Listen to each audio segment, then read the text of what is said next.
The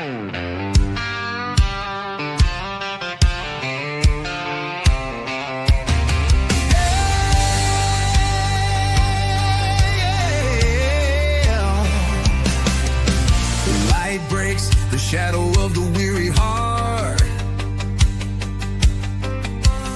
Truth cuts the dark like a flaming dart. Voices rising strong to lift the call. This is the time we give it all. Lynne Scott Haggerman bringing the fire. Words that ignite hearts burning higher. Faith and power, no chains can bind. Step into the light, leave fear behind.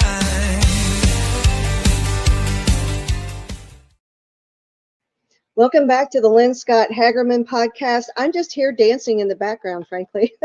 Anyway, here, truth has no filter. Freedom is our mission, and light exposes the darkness. I am your host, Lynne Scott Haggerman, survivor of child trafficking and medical experimentation underground at a U.S. University Medical Center in conjunction with our government through MK Ultra mind control.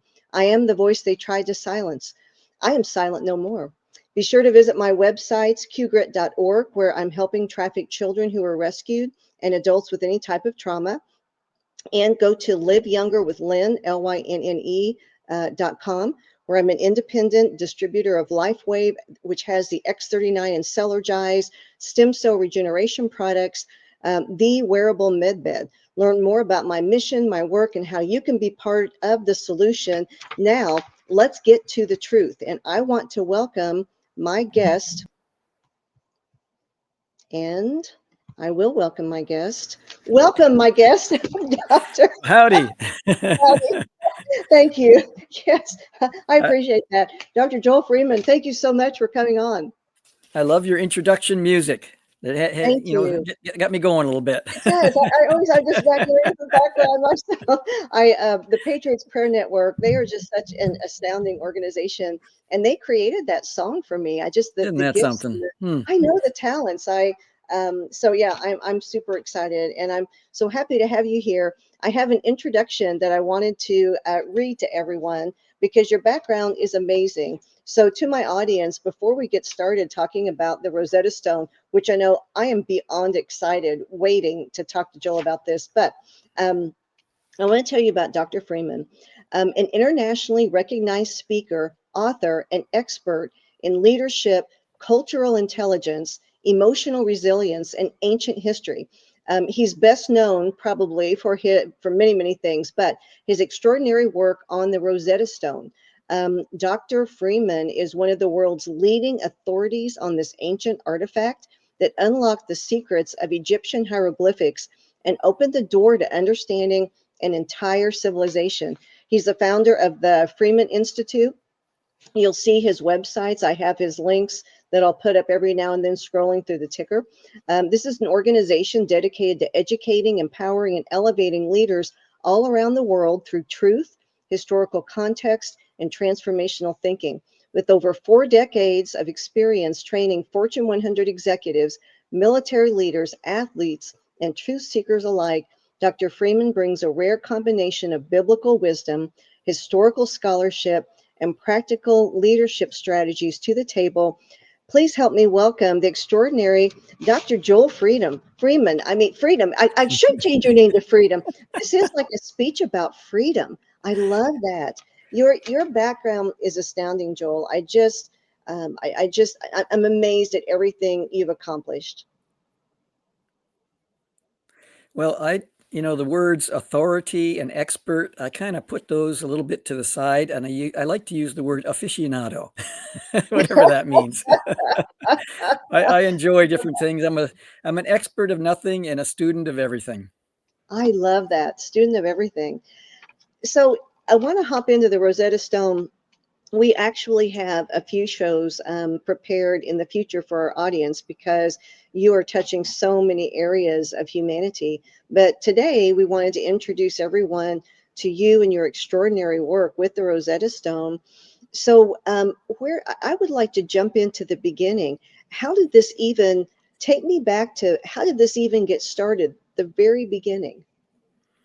Well, I had a crisis of faith back in the early 70s, 1970s.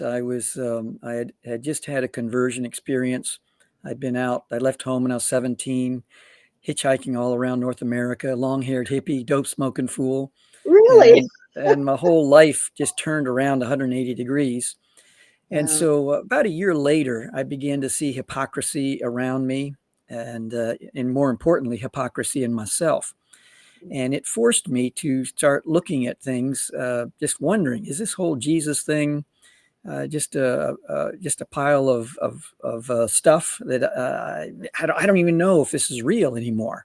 Wow. And I decided I went hitchhiking one time to Boston. I was up in New England, in Maine, and I went to Boston hitchhiking and to feel the air flowing through my hair and cars going by, and it just the old feelings came back. But it's like the Lord was saying, "Give it some time here, young man." And so I began to research. And in my research, I looked at internal, external evidences of Scripture. I looked at science, mathematics. I looked at all kinds of different disciplines. I used to go to University of New Hampshire, and I would argue and debate with students. And when they stumped me, and I say when, not if, when they stumped me, I said, "Oh, that's something I need to learn."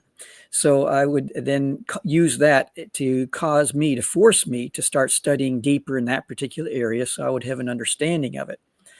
And with the spade of archaeology, I kept bumping into the Rosetta Stone. And it just seemed like this was a fulcrum, an important point of history.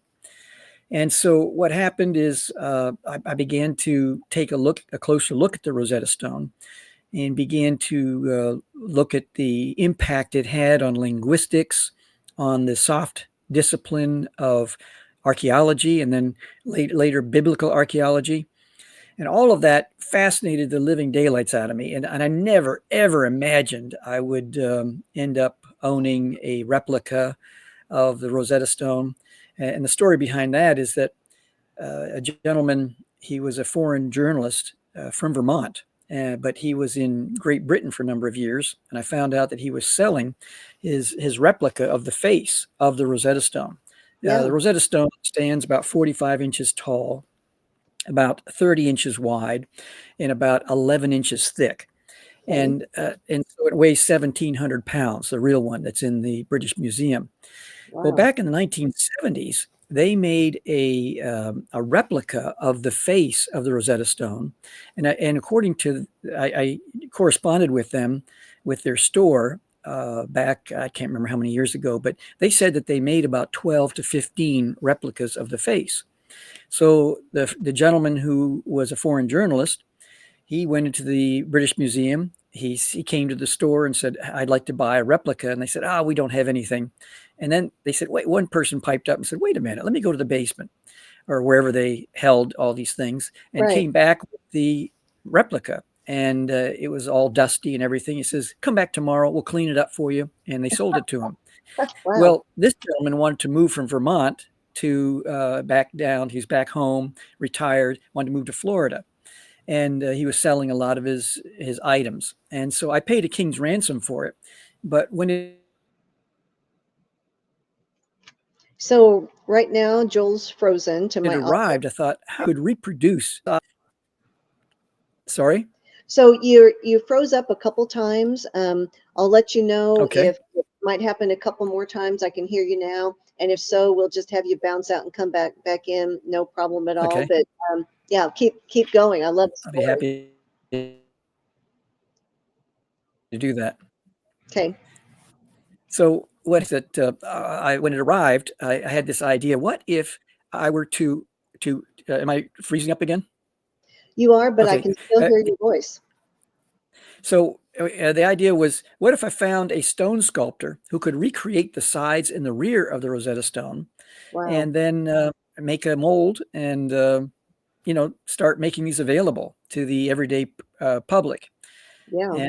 And what happened is that I ended up making a mold.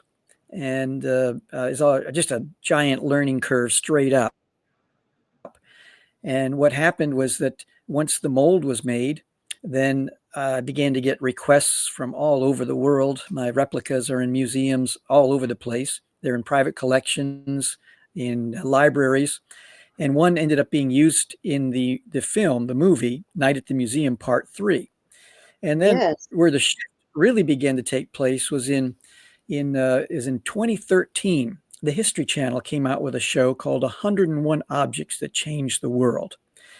And up to this time, I was very interested, very doing a lot of research. But the show, they brought together a group of, I don't know how many SMEs. They call them subject matter experts. Okay. And they spent close to a year looking at all the objects. You can think about objects. I mean, you just look around, you say, okay, the wheel, the rocket ship, the computer, cell phones, all kinds of different objects that change the world. Yeah. And they did this in a hierarchical format. Well, number one was the Bible.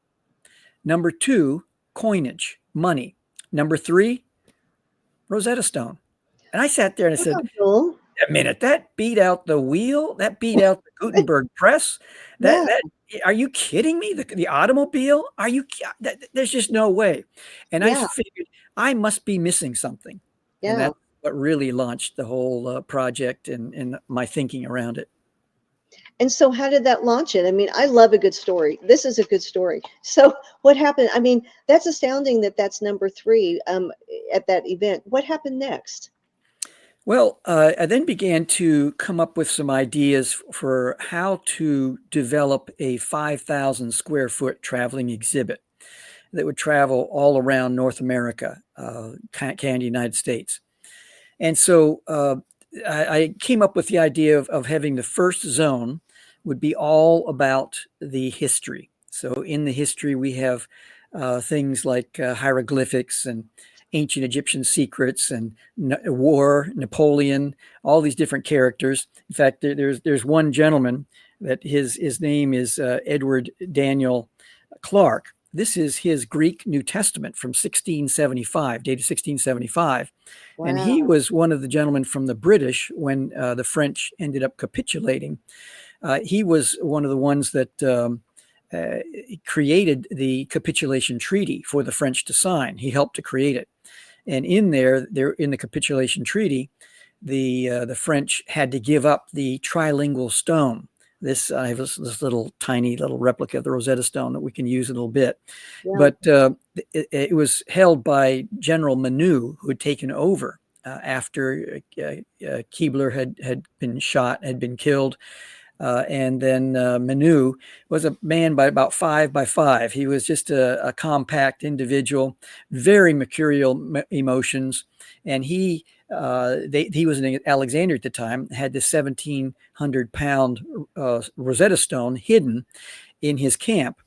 And you had all the different British folks coming and saying, we want you to capitulate, and here's the treaty, but we want the trilingual stone, and we want all the stuff that your savants, your intelligentsia, the botanists, the biologists, the experts in architecture and entomology, and all these different folks that they had brought with them for the Egyptian military campaign.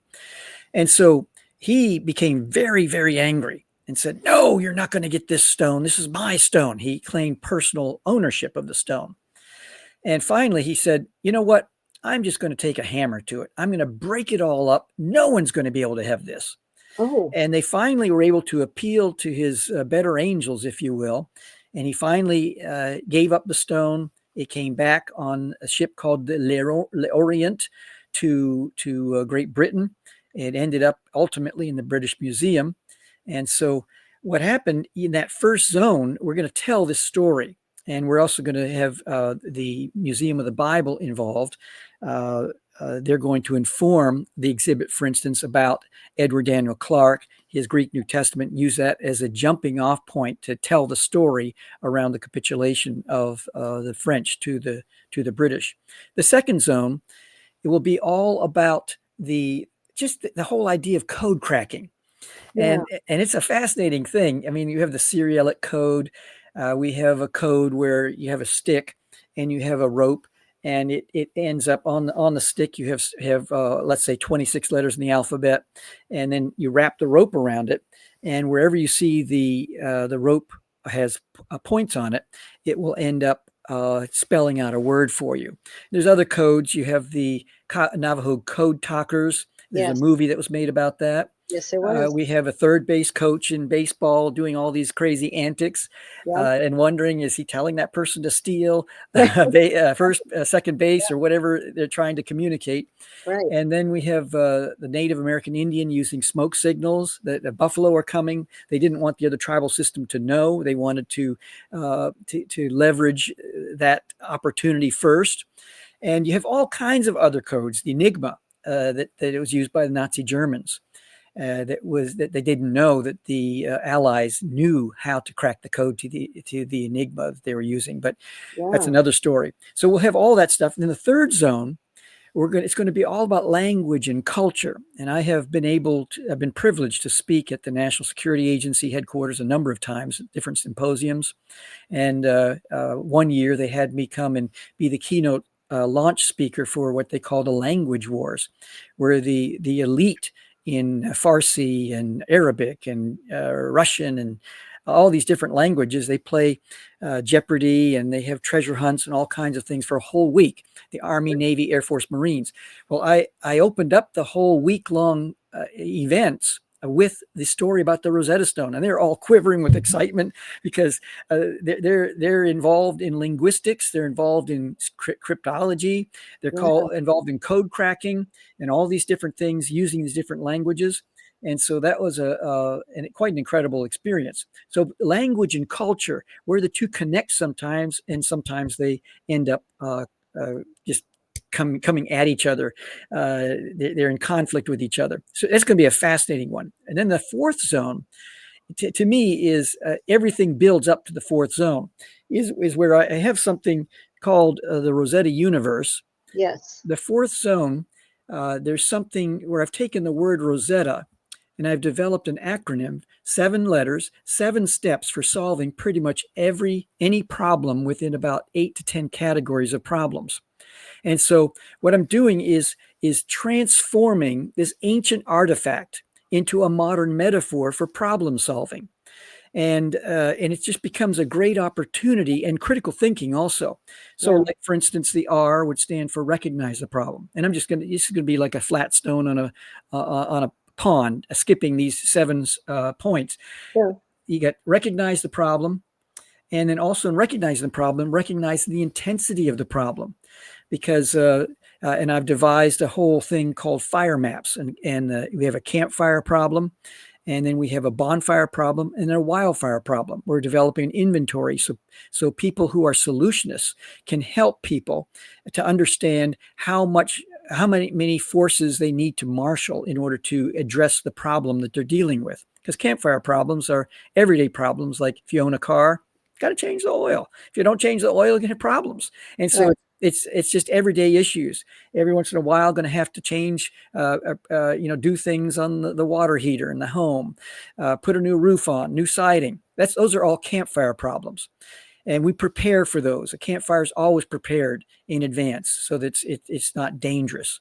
Then we have bonfire problems. Now we're edging over into the danger category. It's the entrepreneurial journey where things can get out of hand, where you have more orders than you have product or ability to fulfill those orders.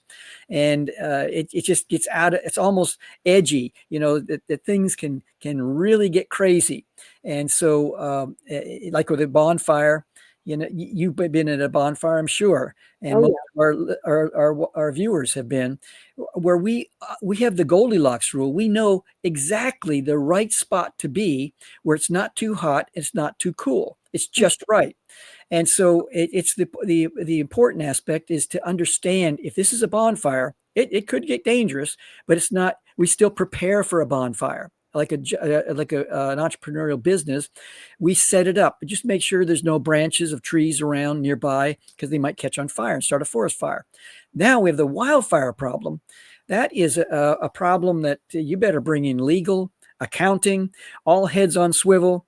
And everyone that had a report due by Thursday or Friday or next Monday, put that on the side because we got to deal with this problem, all of us together. So helping people understand the different types of problems. There's what we could call mechanical problems, technical problems, relational problems, race relation problems. There are other elements that come to financial problems, all kinds of issues that happen in terms of these categories of problems. So what I want to show is how these 7 steps: first, recognize the problem, then obtain information, specify goals, evaluate options, test solutions, take action, and then assess results continually. And so that's just a very quick overview, but we go very deep and wide in how to approach this. And then in the 4th zone of this 5,000 square foot traveling exhibit, we're going to show how certain inventions were made through the lens of these 7 approaches to solving problems. And then once the template is created, Lynn, then we're going to create 2 more for China that will travel for 7 years, 5 months at each venue, science centers, museums. We're going to create 1 for Southeast Asia, 1 for Europe, and another one that will go to various cities that aren't serviced by the other orbits, like Moscow, Sydney, Australia, Johannesburg, Rio de Janeiro, Tel Aviv, different cities. And then at the end of 7 years, what will happen is that each one will be donated to a different part of the world to help tourism and jobs. And then we're going to raise up, going to have a curriculum, and the grade bands would be K2, 3, 4, 3, 5, 6, 8, 9, 12, college, university. And then we're going to have a generic one where people can become certified solutionists. They're going to go through a whole process to become certified solutionists. So we're going to have then, let's say the first one in North America is promised to Barbados, and they'll be there in that whole region of the world. And we're going to create, in Barbados, there's approximately 300,000 people on the island. And I love Barbados. My wife and I, Shirley, we love Barbados. We love the people there. But there's an equal number that they affectionately call the Bayesian diaspora. These are people in Stuttgart, Germany, Ottawa, Ontario, and Miami for various reasons, school, jobs, whatever it might be, close to family. And so these are all civil engineers, pastors, counselors, students, soccer moms, but they all have different disciplines. So what they're going to do is they're going to show the world on how to identify the top 25 problems of that region of the world. And then using the 7 steps for solving problems, they're then going to go about solving those problems in that region of the world. And we're going to then have a whole hopefully it will catch on in London, England, in Paducah, Kentucky, all over the world, that communities can come together. And because we know that the government is not going to solve these things, right, for the most part. And so it's an opportunity where citizens can come together, be empowered with a process. And because problems are everywhere. I mean, you have a show because you're solving problems. That's right. And when we stop solving problems, we're out of business. And so it's the whole idea of the entrepreneurial journey is understanding, hey, I'm a problem solver. And rather than going, oh, there's a problem, it's like, oh, there's a problem. And if someone comes to us with a problem and we're in business, if it's appropriate, we want to hug that person, say, you are my job security. Because you have a problem, I have a job. And so it reframes everything in our lives, every relational issue, financial issue, whatever it might be. We're looking at it through the lens of, I am a solutionist. I am a problem solver. I'm a person that I'm not a victim. I am not going to take this lying down. I'm going to fight back, but I'm going to fight back in a way that's positive. You know, a lot of people over the years have, we have protests, and I believe in peaceful protests. I believe in people protesting in different ways. That are done in a way that are legitimate and wonderful, and help to get the word out, and help to change hearts in politics or whatever it might be, religion. These can be done in a very beneficial way for all people in concern. The way I protest, the way you protest, is by coming up with solutions. Yes. And not just moaning and complaining and what about this. In fact, some of the greatest ideas come when a person is standing in line and two people in front of them, that person is moaning and complaining about something. They go, whoa, wait a minute, that's a business idea.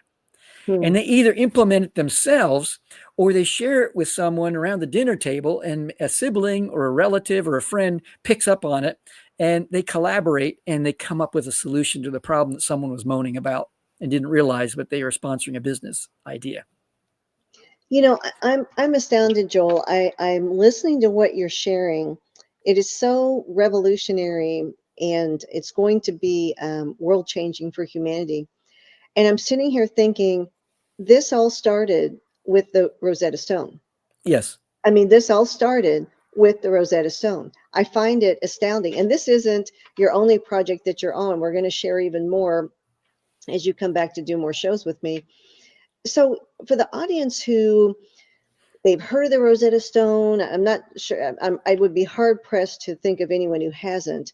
But what is on the Rosetta Stone that makes it so foundational for our future? This, I'll use this as kind of a kind of a kindergarten object lesson, if you will, second grade. Okay. And so the stone itself, remember, is about 45 inches tall, 30 inches wide, 11 inches Right. thick. And so in the very top part, there are 3 inscriptions in the Rosetta Stone.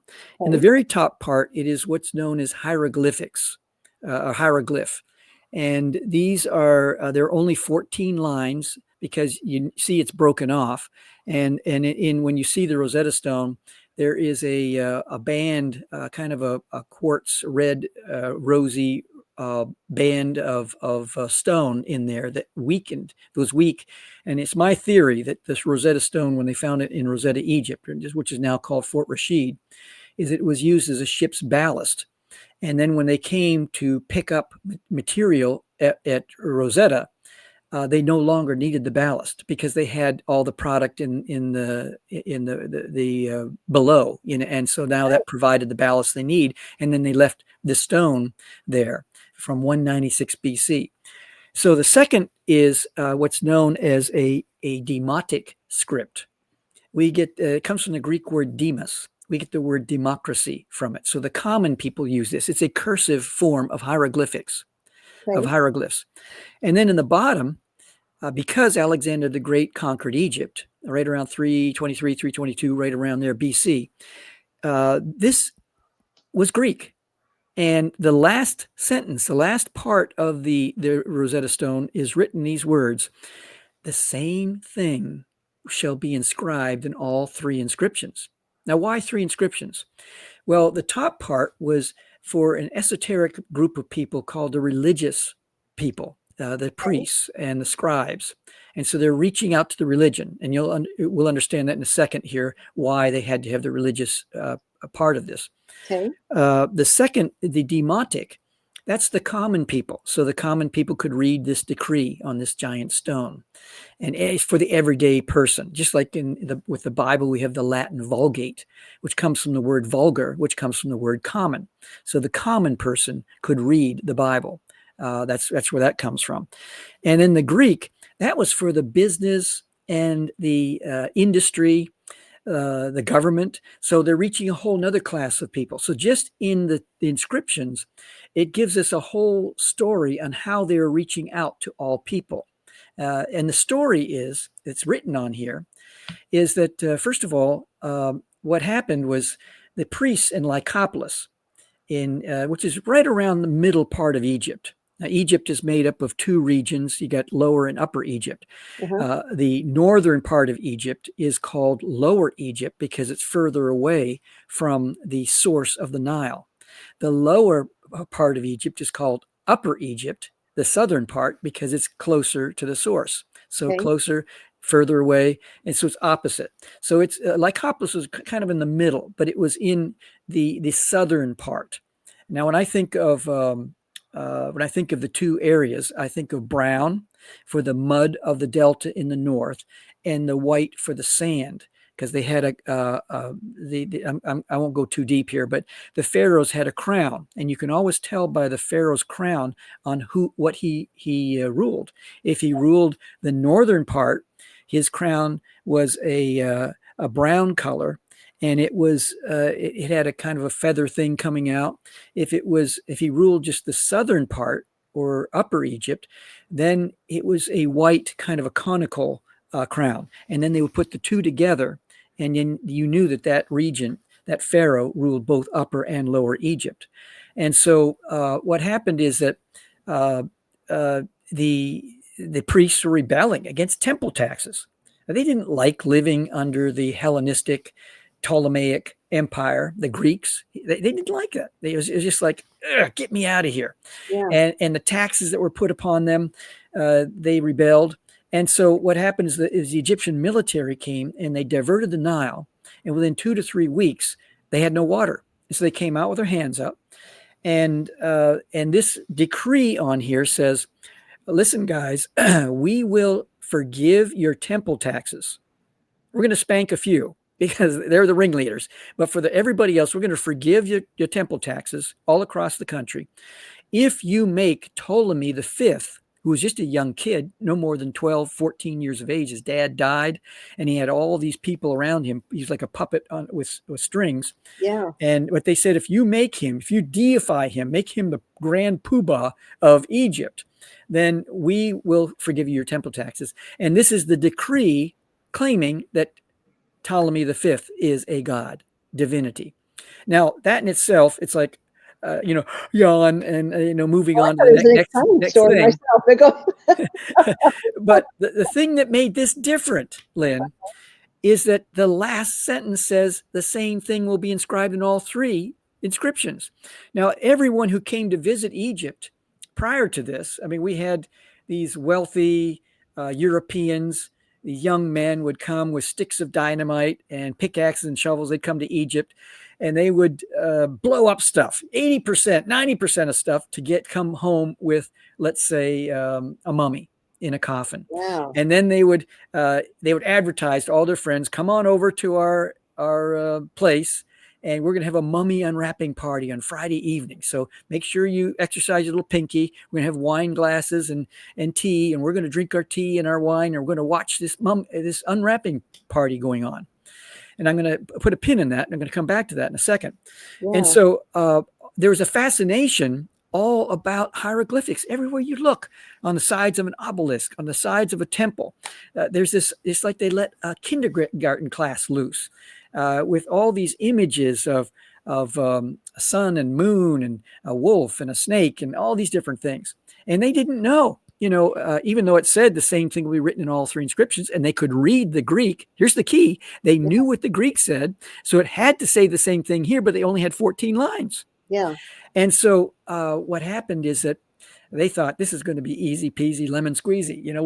We know what the Greek says, and we're going to figure this out. So they brought it back from Rosetta, which is now Fort Rashid, about 100 miles southwest or so, to Cairo.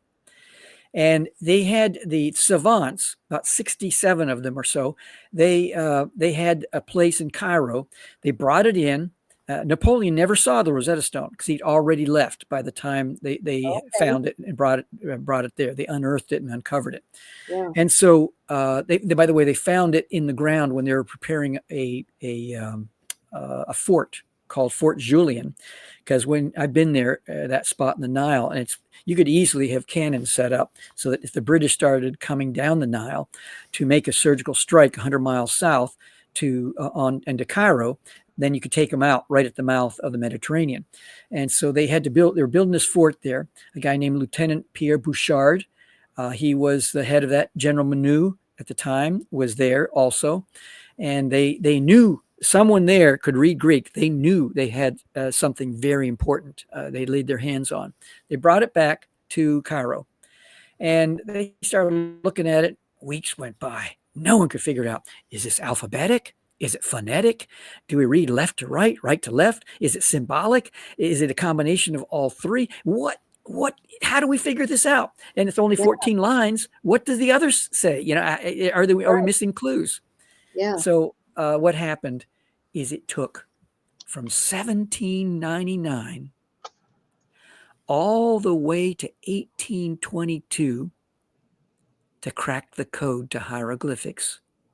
We had Italians, Germans, even back in the 10th century, we had some Arabs that were looking at this, trying to figure it out.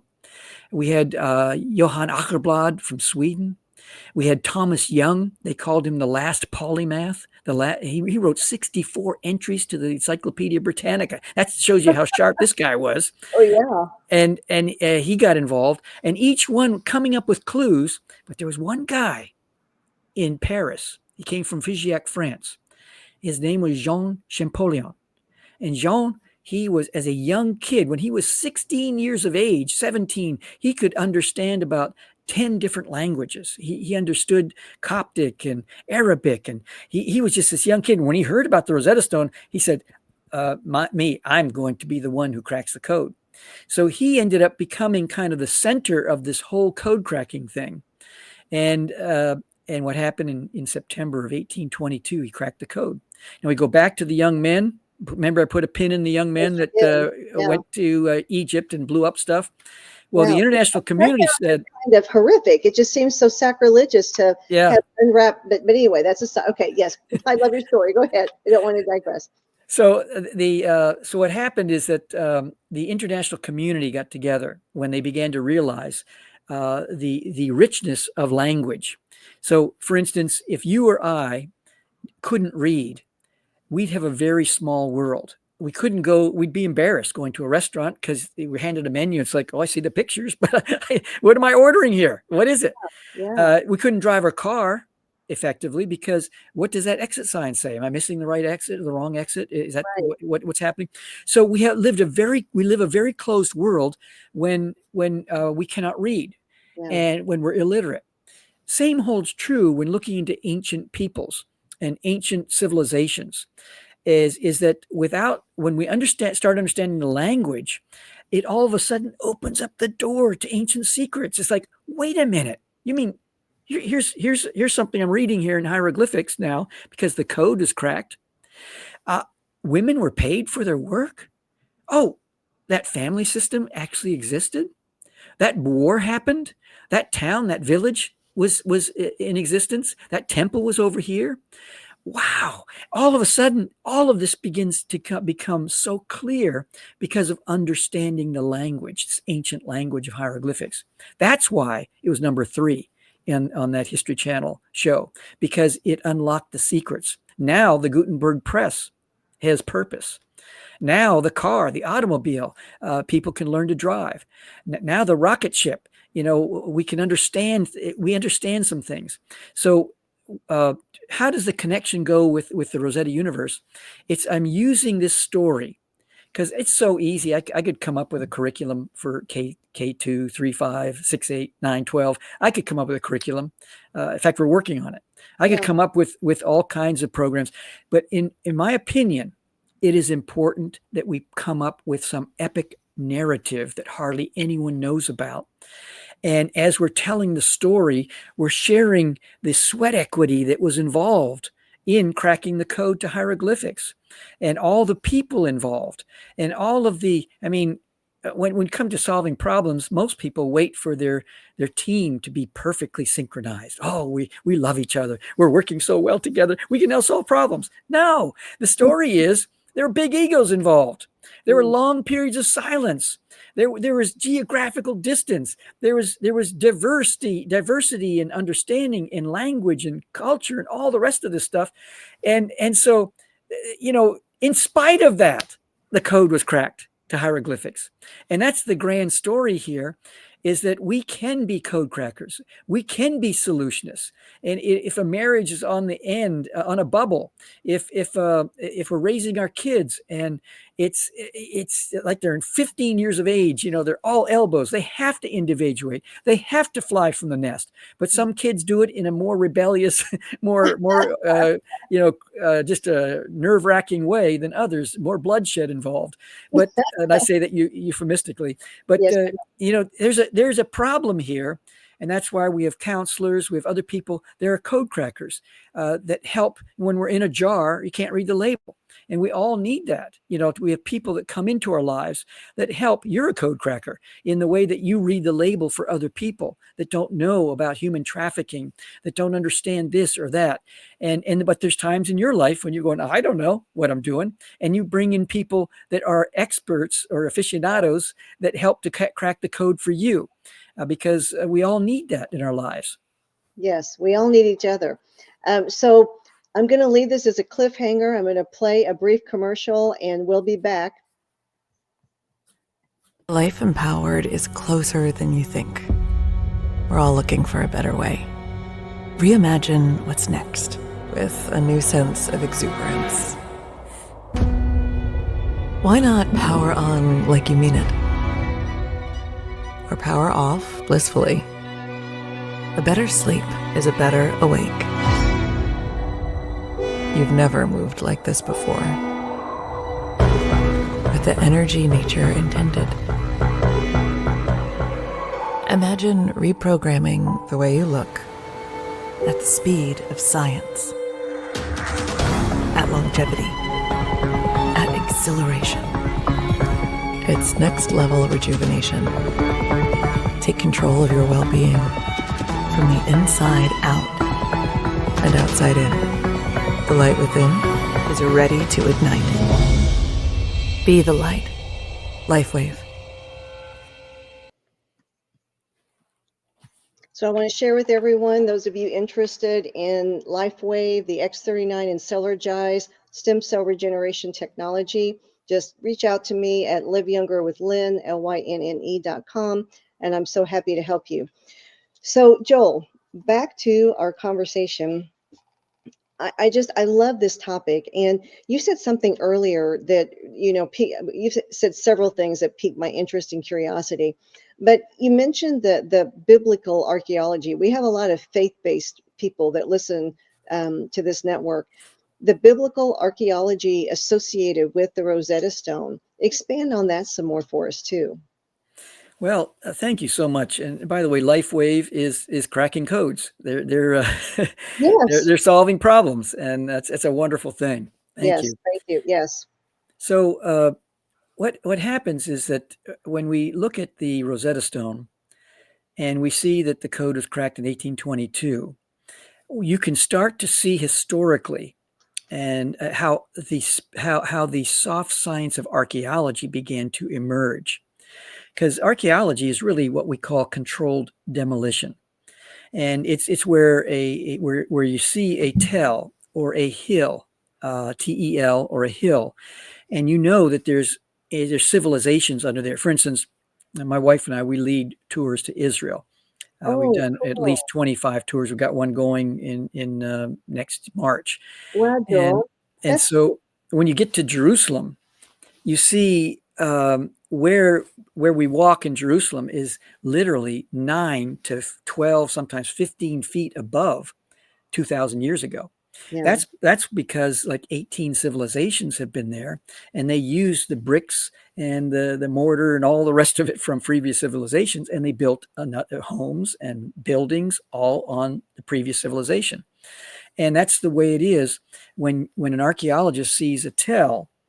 They then now with resonance imaging, they can do a lot that way to see what's down there, go pretty deep with that. But yeah, they drill a hole and they bring up pieces of pottery. Now in Israel, for instance, they have the archaeological place near the Temple Mount, yeah, where you can actually go through, sift through. It's a sifting project, and I've taken many groups there, and we find bones and teeth and coins and glass and mosaic and pottery shards. And it's amazing. I still to this day have no idea how to date things with pottery, but they have experts there, and they look at the pottery very carefully. Oh yeah, this is from the Bronze Age, whatever the age was. They will tell you what approximate time that came from. So cracking as they're cracking that code. I'm sorry. That's right. That's right. Cracking the code. Yeah. So as they drill down and they start bringing up these pieces, they now say, okay, 10 feet down, it is a certain civilization. At 15, 20, 25, 30 feet down. And then they now know what they're going to be dealing with as they get down, because the pottery helps to date what they're dealing with, what they're addressing. And so then now they attack the hill with a toothbrush, with a paintbrush, with a small trowel, and they now take it layer by layer, centimeter by centimeter, and then when they see something, they take careful note of where it is, and they then develop a diagram, and they see where things are laid out, tables and chairs and whatever is in that dwelling place, and it's just astonishing. Now how the Rosetta Stone fits into this is that after the code to hieroglyphics was cracked, then the whole international community said, "Time out. We've got to stop and slow down. No more sticks of dynamite, no more pickaxes, no more shovels, Yeah. and we're going to anyone who does this is breaking an international code." And then now this spate of archaeology began to emerge. Then, of course, then there's the whole thing of biblical archaeology, because we're reading in the scriptures. In fact, I just interviewed a friend of mine, Bob Cornuke, who has been all around on 80 different expeditions. Wow. He's gotten bitten with the Ark bug, Noah's Ark bug, the Ark of the Covenant bug, Yeah. and all these different things. Paul's anchors off the coast of Malta, Yes. and Yes. all these different elements that he's been involved with. And it's where he now is showing, for instance, Paul in the book of Acts, it says that God instructed him, they are to cut the anchors and all Yes. souls will be saved. Yes. Now, I look at that, and perhaps you do too, I don't know, but I would just go on to the next verse. Not someone like Bob Cornuke. He's not an archaeologist. He says that freely himself, but he's one who is, he looks to how is the Bible true? Hmm. And he's approaching it to say, okay, if the Bible is saying this about the real Mount Sinai, we know that there's an altar nearby this big, huge stone where the water came out. Moses struck the rock when he's supposed to speak to the rock at that occasion, Yeah. and he was not allowed to go into the promised land because of it. But Right. water came out of this rock, and there was an altar nearby. And he says, in the scriptures, it says there's an altar here. In the scriptures, there are columns set up for the 12 tribes of Yes. Israel. Yes. And using the Bible, knowing that in Galatians chapter 4, it says that Sinai is in Arabia. Hello. Right. What's going on with that? Right. It's not in Egypt. And so all of that kind of stuff, he just used in the Bible. Now the soft science of biblical archaeology began to emerge, and it has become a rather rigorous approach to understanding the historicity of the scriptures. And as someone who believes in the reliability of scriptures, Mm-hmm. Oh, yeah. I just say, please continue to look at these places. Go all around the world and or in the biblical world and unearth these things, because we know in a surety that this is as true according to Scripture. Just like with David and Goliath, you can go to the hill. There's a valley in between, the valley of Elah, and I've walked all through that area. And then the place, there's I can't remember the name of the station, the gas station where the Israelites were. Yeah. And then you see the Wadi, the brook area where the 5 smooth stones were picked up. And you can go to the place where the Philistines were, and it's for real. The Philistines were on that hill. Yeah. And so it's just an amazing thing to see. And the Rosetta Stone played a major part of causing the international community to want to go in this direction. And we are the beneficiaries. I think that's fascinating. When you're talking, I mean, our Bible is absolutely real and true. I was thinking about the book of Deuteronomy in chapter 28, blessings and curses. And there are actually 2 hills in that geographic area where the Israelites split in half. And one would shout the blessing in Deuteronomy 28, and the other would shout the curse. So that was loud and clear and reverberated over the valley. And this is all very, very real, what happened. And I love it whenever especially when maybe I call everyone who I think people are in different stages of knowing God. And so the God seekers will go out a lot and try to find the historical artifacts to prove scripture. And I just think it's so beautiful and lovely when, as you're describing, they find it and just verifies, yes, that story did happen. It's very true. It's something that it's a faith builder. When I think of faith, I think of a telescope that brings the heavenly object into clear view. And it's an instrument, if you will, that we use to get to know God, to see him in not with physical eyes, but with our spiritual eyes, and to see that which is invisible, as the writer of Hebrews says. And so it's the whole idea of faith comes by hearing by the word of God in the book of Romans. Yes. And when we have a faith that comes by hearing by the word of God, it just does nothing but strengthen our faith, which comes from the word of God, when we understand the reliability of the word, that we don't have to park our brains. We don't have to be people that say, well, just because the pastor said it. I mean, the pastor got veins popping out of the neck, and I was just excited about what he's saying. So must be real, I just, but we all are on this journey ourselves. It's Yes. like, I think it was, what is her name? I can't remember the name of the comedian. Right. I can see her face, but she said, this is what happens when you turn 71. She said that we're all in this alone. Now, I know we have people around us, but when we suffer, we go through pain. Other people can be around us, bring chicken soup, and be can hug us, can be around us, but no one can cry for us. Mm. No one can go crazy for us. No one can go into the depths of despair for us. No one can experience the joy for us. And so all of that is a lonely journey. And when it comes to archaeology and our faith, it's one thing to have. It's a wonderful thing. I have a wonderful pastor, my wife and I. It's just a line by line.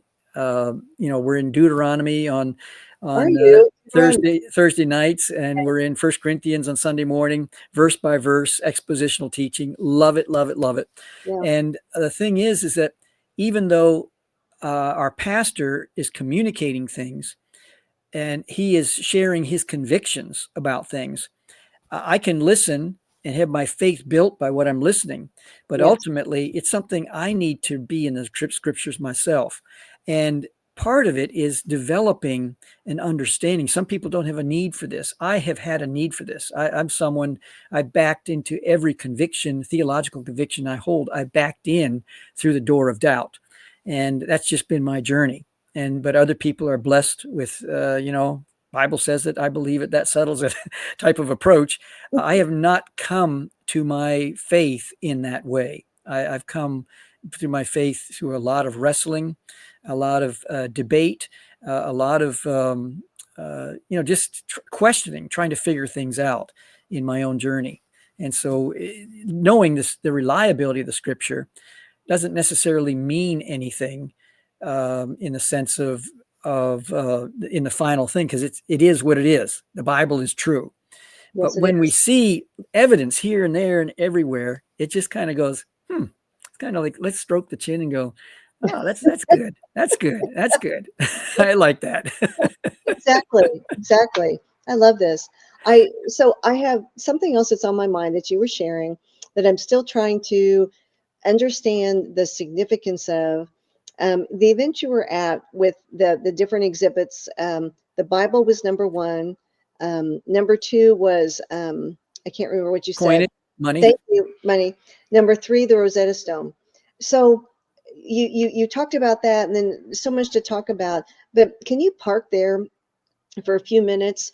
Why, in your opinion, with all this knowledge that you've gained, um, would the Rosetta Stone be number three? I mean, to me, that's beyond astounding for the significance of the Rosetta Stone. Yes, I'm still astonished by that. I still can't quite figure it all out, because to me, the wheel should be right up there. Right. You would And I understand the Bible. I understand coinage and the impact. I guess 101 objects that change the world. yeah. Um, I guess it's the whole idea of understanding the importance of language and linguistics and how language, when we look back at Adam and Eve, communicating with each other, and the whole idea of the different children that they had communicating, and how civilization began to grow and expand. And then how do you remember? You've got to come up with some artifactual way, or some chicken scratching or something like that to say, I'm passing this on to the next generation that such and such happened, so Yeah. that the memory is rekindled. We don't get selective amnesia about what happened. And because the whole, there's no Jews prior to Abraham, but all the people before Abraham, they were. We have enough information for that to be communicated in the scriptures by Moses and Samuel and all the different other people who wrote the scriptures. So I think it shows. I think the thing about the Rosetta Stone is that it is it's the fulcrum, if you will. If you have a seesaw, it's going back and forth, and you have something in the middle. Yeah. Everything else kind of balances on language, and when you think about it, in how laws are codified, all the different things. So this was a gateway to ancient times, which Yes. then becomes relevant for modern times. I would love your opinion on this. And before I ask your opinion, I just want to share a few thoughts, because this could be a bit of a controversial question for our audience, in the sense that, so where I'm at in life is I love the ability just to have a conversation. And, I go back generations, the sitting on the front porch in the rocking chair, having conversations, sitting across the kitchen table, having conversations, asking people's opinions, what they think, listening, sorting through, seeking God, what he thinks. And so I say that to ask my next question. When we're talking about the Bible, I have been hearing about other books of the Bible that are outside of like our 66 in the traditional Bibles, especially the Ethiopian Bible has many, many Bibles in it, many other books of the Bible. For example, Jesus mentioned the book of Enoch in the New Testament, and that is in the Ethiopian Bible. So because of how the Rosetta Stone is so foundational to language, is a key aspect of that. Do you have any thoughts in all of your journeys and adventures and travels as you're uncovering everything that the Rosetta Stone has shared with us? Do you have opinions or thoughts about additional books of the Bible that we have not possibly been exposed to yet? I do. And I'm a real student of the Dead Sea Scrolls, for instance. Okay. We had the Masoretic text, which is dated about 900 AD. Okay. And the Rosetta Stone, I just read an article just 2 weeks ago that they now think that the dating of in the Qumran, the Dead Sea Scrolls, is even further back than 90 to 100 years before the time of Christ. So about 90 BC, 100 BC. But let's stick with that, because that's been the traditional dating of the Dead Sea Scrolls. And so we jump an entire 1,000 years, a millennia, in understanding once the Dead Sea Scrolls came into our knowledge of our understanding about them in 1948, 1949, 1950, and beyond. And then with all the imaging that they've done with that, we see that is the Old Testament, with the exception of the book of Esther. And then we go back to the Septuagint of the Jewish scholars that had the scriptures, long before that. And so when I look at I enjoy the book of Enoch. I do too. I really enjoy it. I love reading it. I do too. And I know it says some things about biblical prophecy and other things that I Yeah, find fascinating, me too. but I don't put my faith in it. Yeah. It's the scriptures. I in the New Testament, when you look at the different councils and Nicaea and others, putting together the scriptures, and then we get the Gospel of Thomas and all these other gospels that people are trying to bring into it. I just wish that people who are proponents of these, almost to the point of being rabid about it, Mm. would put as much emphasis on the scriptures that we already have. It's like if I just implement what I've learned already, I'm doing pretty good.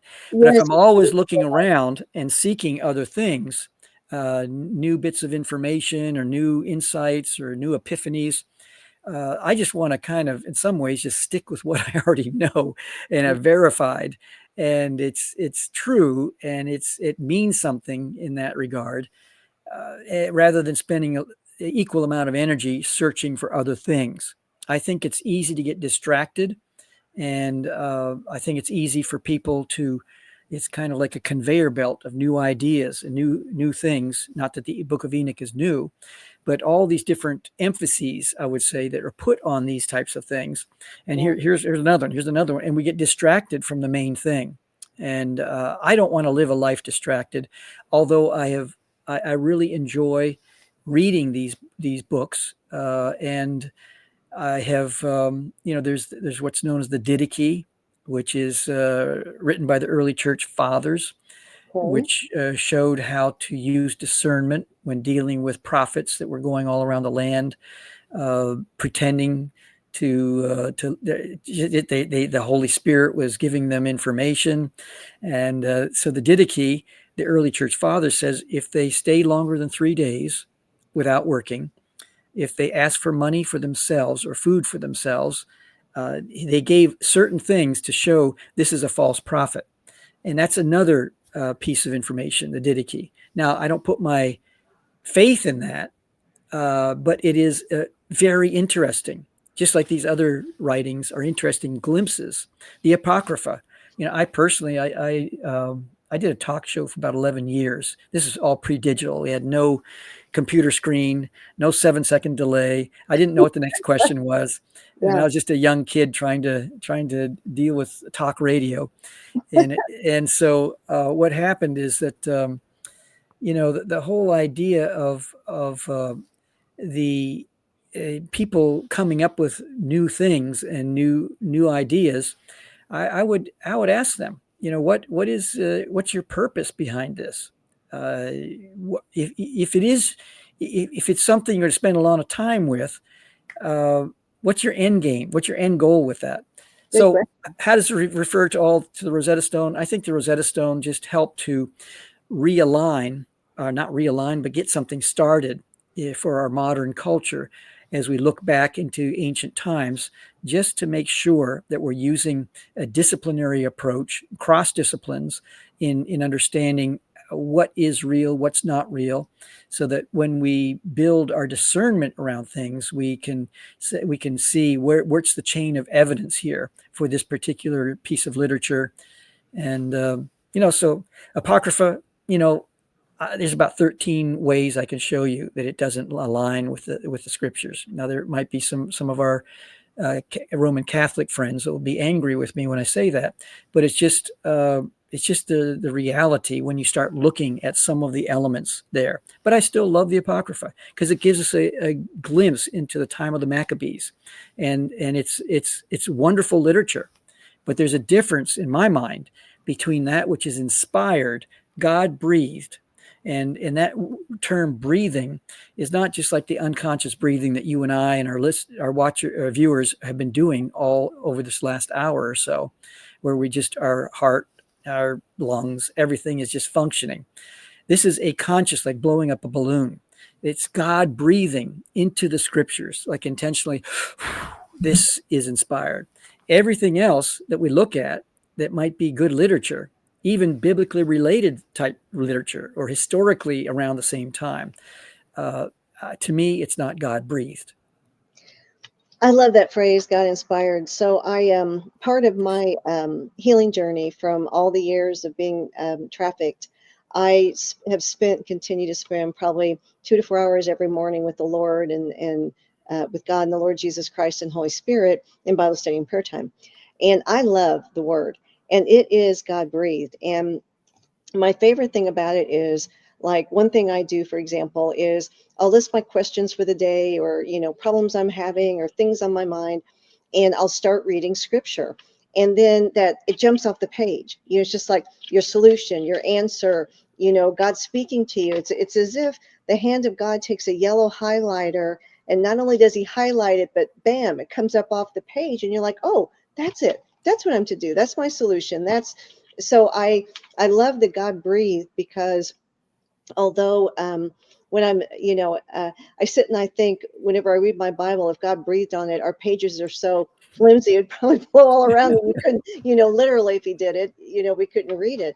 But it is the living Word of God. It is absolutely alive and available to each person, to help them with whatever they're going through, including every day I'll spend in Psalms every morning. So like today was the first. So I'll read Psalm 1, Psalm 31, Psalm 61, and I just do that. That's my practice every day. Mm. And the majority of that is praise.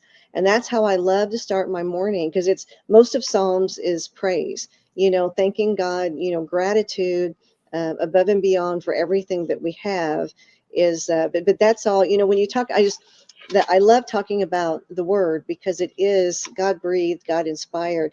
And I appreciate your comments on that, because I too love reading some of the other books I hear about, like Enoch. But I love the way our Word is God breathed. And so we have probably 2 to 4 minutes left. So in the time we have remaining, tell us how you would like to wrap up the show. What would you like to leave with the audience? What thoughts do you have to leave them with? And how can people get a hold of you and follow you? Oh, thank you very much, Lynn. Yeah, it's I have a website, joelspeaksrealgood.com, just 4 words, joelspeaksrealgood.com, and that's probably the best way. But when it comes to the Rosetta Stone project, 2 words, rosettauniverse.com, will take people to your viewers to a kind of a link tree, an overview of the entire project. And this is truly a global project. It's my retirement plan, as I knew that when I turned about 70-ish or so, it was time to pull the trigger, because I noticed that mostly men, when they retire, they end up dying within 2 to 3 years. That's statistically true. And so I wanted to have a purpose that's greater than me, that requires God to show up in order for it to happen. So we're doing a $30 million raise right now, a $10 million for North America. And people can go on there and they can take a look at it. And I'm wide open to any advice, any wisdom, prayers, whatever it might be. And Rosetta Universe probably is the best place to get a hold of me. Well, thank you so much. And to the audience that have been watching, like right now as we speak, those 2 websites are scrolling across the bottom of your screen. To the radio audience, that is exactly where you can get a hold of Joel. For me, the letter Q, grit, GRIT.org. Q stands for quantum, because God is going after this trafficking problem in a gigantic way. God named the website Q Grit because he named that after that old John Wayne movie where the little girl goes after the bad guys in a very feisty way. And so that resonates. So it's qgrit.org. Again, the LifeWave with the X39 and the Cellergize stem cell regeneration technology. Live Younger with Lynne, LYNNE.com. Until next time, this is the Lynne Scott Haggerman Podcast, where truth is rising, and so are we.